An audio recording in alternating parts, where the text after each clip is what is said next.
How's it going, guys? Altus Tech here with a new series on the basics of Sketchup. Yes, Sketchup. I made a video of a tutorial on how to do a modern house. Well, it wasn't really a tutorial, it was more of a speed run. But yeah, that shot up in popularity, so I thought that maybe if I made a tutorial on the basics, people would appreciate that. So here we are today, starting this new series on the basics of Sketchup. Now, a few things to note. Sketchup is a fantastic program. I couldn't recommend it enough. It's so intuitive, so basic, so visual that it's just a fantastic program for 3D modeling. And yeah, it's probably the most most complex, but at the same time intuitive and simple program for 3D modeling out there today. Basically, in this series, I'm just going to be going over the basics in like probably a 10-part series. Starting with the layout, going into all the tools, and maybe showing you guys a few little tricks and tips along the way. And then once we're done all that, maybe I'll go into some more complex tutorials on how to do some more complex things in SketchUp. But anyway, on with the main purpose of this video, which is the basics of SketchUp. And in this first part, we're going to go ahead and talk about the layout. Now, it may seem a little bit daunting for those of you who are brand new to SketchUp, but trust me, once you get used to it, it'll just click, and you'll be able to model whatever you feel like modeling, because it really is really intuitive. Okay, so basically up here you have your toolbar with all of your tools, all the tools that you'll ever need in SketchUp. Up here you have your basic menu here, just, your basic menu, which you'd see in every program on Windows. And here you have basically your little work desk. This is where all the modeling is going to take place. And in the middle of our work desk we have this model of a gender-neutral person. I seem to call her Erin, as that's a gender-neutral name. So yeah, we don't really know if that's a man or a woman.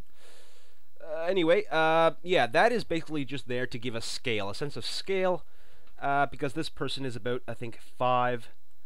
5'5". That's what I remember anyways.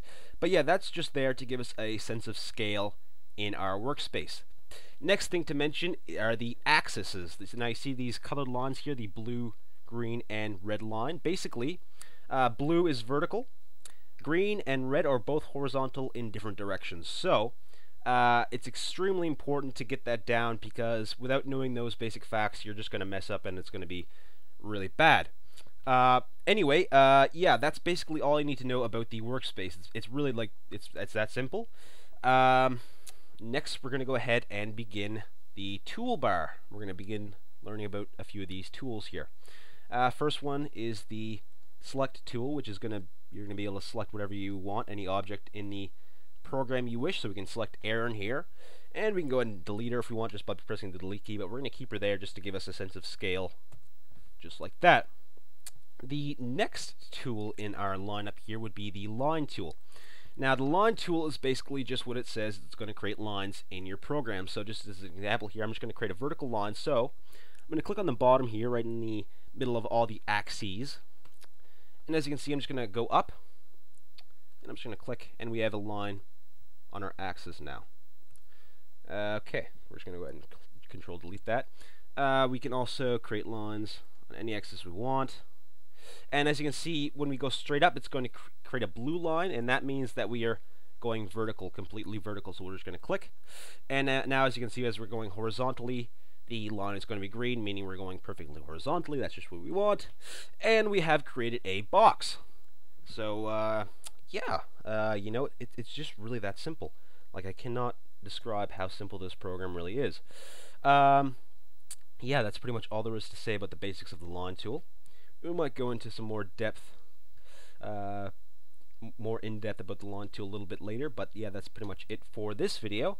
Next, we're going to go ahead and check out the rectangle or box tool. We can create rectangles and boxes with this, so it's basically just like the line tool, but going to create a box. So, as you can see, we're going to create a vertical rectangle, just like that, and now we have a horizontal box on the ground.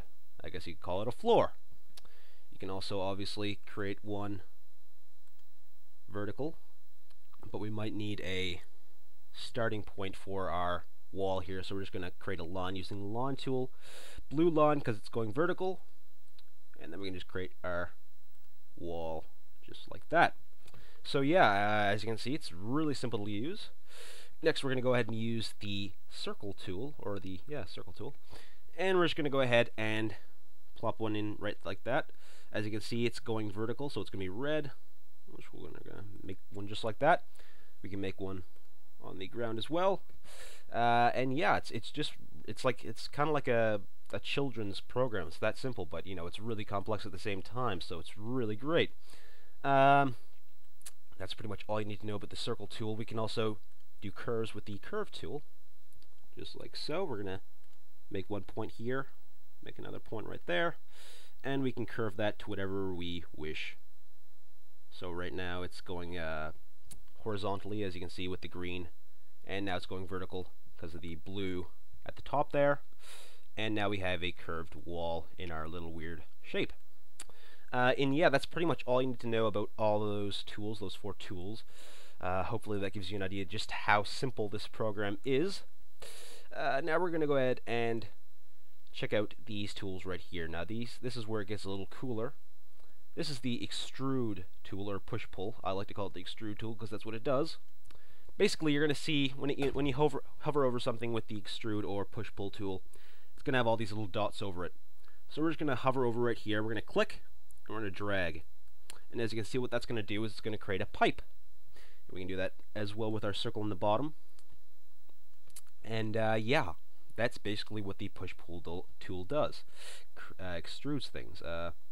We can do that to any object or shape in our palette or workstation right here. So as you can see, we've made some kind of a crazy Mario nightmare, I guess you'd call it.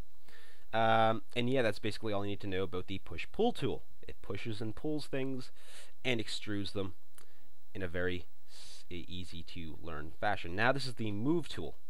Now what the move tool does, it's going to move objects around your workspace. Now since this object is attached to other objects, it's going to also kind of extrude or move them as well. But if we take Aaron here, we can move her all across our workstation as far as we want to bring him or her around.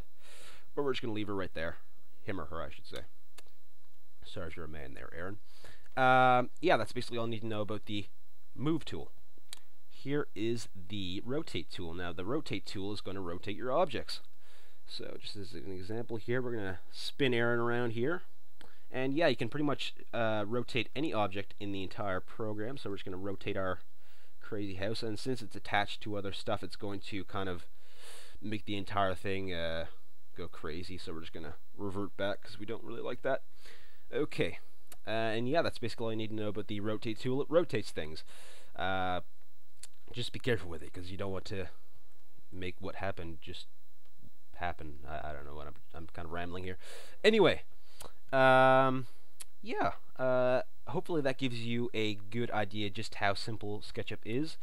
I think that's going to be it for the first part in this series.